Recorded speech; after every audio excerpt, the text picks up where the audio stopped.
context, Thursdays is, our worship is student-led every day, but on Thursdays, students lead like the actual speaking part.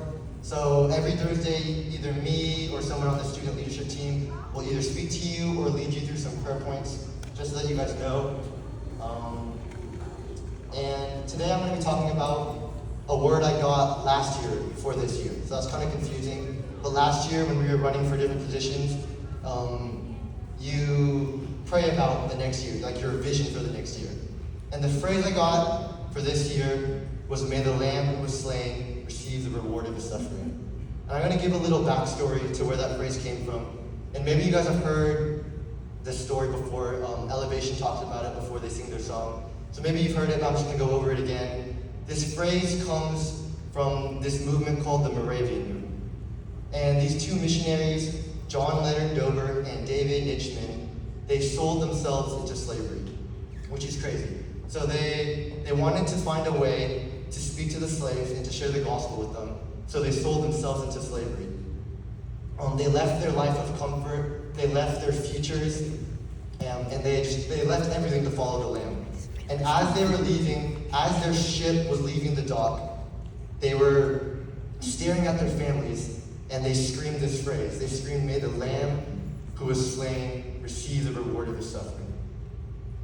And I don't know, that phrase has so much weight to it, especially because these missionaries were actually leaving everything they had so that the Lamb could receive his reward of his suffering. I want to break down the phrase a little bit.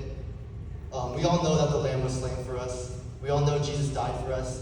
But in Hebrews 12 it says, "For the joy set before him, he endured the cross." For the joy set before Jesus, he suffered for us. That means that I was the joy set before him. You guys were the joy set before him, that he endured the cross. We are the reward of his suffering. There's nothing in the heavens, it's none of the angels, it's us. We are the reward of his suffering. But that also means not only us, but it means the people out there. It means the broken world. They're also part of his reward. So, this is kind of like a weighty topic, but are you living in a way that's rewarding to what Jesus did on the cross? Because living for Jesus, it does cost a lot. You do have to sacrifice a lot of things. It's like when you go to the store, right? You go to the store, and let's say you want to buy a pair of shoes or a shirt or something. You look at the item, and you have to decide if it's worth the cost that you're paying for it. Right? Before you buy it, you have to decide, is this shirt, let's say, worth the cost of me paying for it? Right? You don't go to a store just to spend money. It's kind of the same as a relationship with Jesus. You will never be able to pay the cost of Christianity. You will never be able to pay the cost of following Jesus if you don't see how worthy he is. You'll never be able to lay down your life for Jesus if you don't see how worthy the Lamb is. Right? But as soon as you see how worthy the Lamb is, as soon as you behold the beauty of the Lamb, right, laying down our lives becomes so much easier. There's this Bible passage I read over the summer. It was in Acts 5. And pretty much the apostles, this is after Jesus' death, the apostles are preaching the gospel everywhere. And they get taken in by the Sanhedrin, and the Sanhedrin are pretty much like, what are you guys doing? We told you guys not to share the gospel. We told you guys to be quiet. What are you guys doing? And the apostles pretty much Peter says, we're not going to stop because we live for Jesus, not for you guys. That's what Peter says. And so the Sanhedrin they have all 12 of them flogged. And after they get flogged, it says they leave the Sanhedrin, and this is my favorite part. It says the apostles left the Sanhedrin rejoicing because they had been counted worthy of suffering disgrace for the name. Right? The apostles rejoiced after getting persecuted for their faith. Maybe you will get discriminated against. Maybe you will be made fun of. Maybe friends will leave you, but worthy is the Lamb of everything we could offer him. Right? And not only is he worthy of the cost, not only do we get to sacrifice things to be closer with Jesus, right? But it's our joy to lay down our lives for Jesus. there's a few passages in 1 Peter 4:13. It says, rejoice as you share in the sufferings of Christ. James 1:2, count it all joy, my brothers, when you meet trials of various kinds. And then finally, Romans 5:2-3, Paul says, we rejoice in hope of the glory of God. Not only that, but we rejoice in our sufferings. And this is one that I want to stay at a little bit, because this is Paul talking. And Paul has been persecuted more than anyone else up to this point. I'm going to read you parts of 2 Corinthians where Paul is talking to a church about pretty much what he's been through for the name of Jesus. He says in 2 Corinthians, 5 times I received from the Jews the 40 lashes minus 1. 3 times I was beaten with rods. Once I was pelted with stones. 3 times I was shipwrecked. I spent a night and a day in the open sea. I have been constantly on the move. I have been in danger from rivers, in danger from bandits, in danger from my fellow Jews, and in danger from the Gentiles. The 2 things I want to highlight is 1, Paul was hated by the Gentiles. Right? You will be hated by this world if you choose to live a life for Jesus. But he was also, it says he was hated by the Jews. The Jews were Paul's people. You might be hated against even among other Christians. They might not understand the sacrifice that you are making. But that doesn't mean, I don't know, I feel like that part is super special when you choose to sacrifice and you choose to live for Jesus, even when other Christians are making fun of you. And the second thing I want to highlight is that Paul was flogged 5 times. And I don't know, getting flogged kind of grosses me out, because the one scene from the Passion I saw was Jesus getting flogged, and I am forever scarred.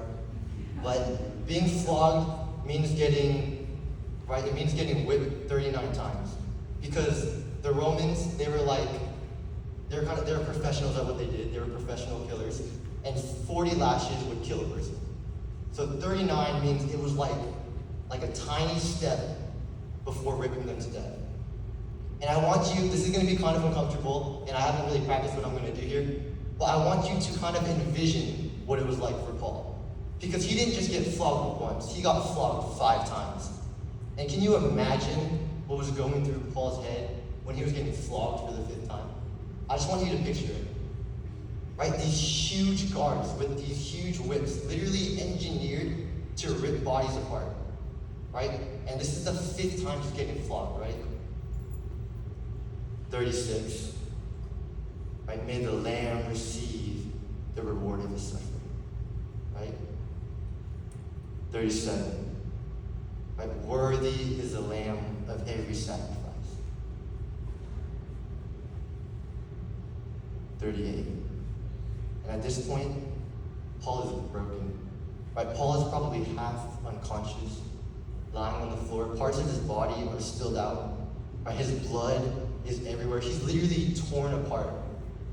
Right? 38, and then 39. It's my joy to lay down my life for Jesus. Right? And that line is crazy, because Paul, the person who's been persecuted the most, says, it's my joy to lay down my life for Jesus. Right? And my prayer for this school, right, was that the Lamb would receive his reward in us. Right? My prayer was that the Lamb would receive his reward in me, the Lamb would receive his reward in my classmates, the Lamb would receive the reward in everyone in here. Right? And that might mean we have to sacrifice things for Jesus. But I don't want to do it if not everyone is in this together. Right? Our student body can't be the reward for Jesus if some of us are on the side. Right? So I want us to stand up and come to the front real quick. We're going to do this thing together. And I was thinking about how I was going to do this altar call. I was thinking if you want to. But then I realized that this is our school, and to some extent, you guys all chose to be here. Right? I know all of you guys had interviews with either Mrs. Logan or my mom, and to some extent, you chose to be here. And I want our junior high and high school students to be the reward of Jesus. And so I know you guys were just sitting, I didn't think this through too well, but I saw a picture of all of us on our knees. So I want to invite you guys to your knees. Right? And I want to have a special moment. Right? Because we're all together right here. But I also want you to have a special moment with Jesus. So would you close your eyes and just look at the Lamb? look at the Lamb. Because we will never, like I said, we will never be able to lay down our lives if we don't see the worthiness of Jesus. Right? The Moravian missionaries, they were able to leave everything behind. The apostles were able to get beaten for Jesus. Paul was able to get beaten numerous times for Jesus. And I promise you, it's because they saw the worthiness of Jesus. So our first step as junior high and high school students, our first step to being the rewarded of suffering is to behold the Lamb. Our first step is to behold the worthiness of Jesus. So I just want you to look at Jesus, and it might be a little awkward because it's going to be a little silent, but I just want you to look at Jesus. I want you to look at the Lamb who was slain for you.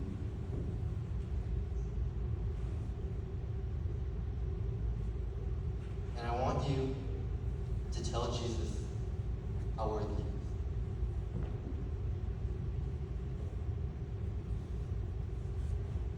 And just begin to tell him that Jesus, I want to be the reward of your sin.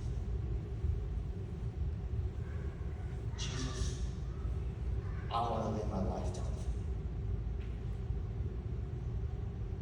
you. In everything I do, may the Lamb receive his reward in me. In every single class period, in every single assembly, may the Lamb receive his reward in me. In every single sports day, in every single extracurricular, may the Lamb receive his reward in me. In my relationship with my parents, in the different friend groups I'm in, may the Lamb receive his reward in me. So Jesus, here we are. Here we are, junior high and high school. Here we are. You are so worthy.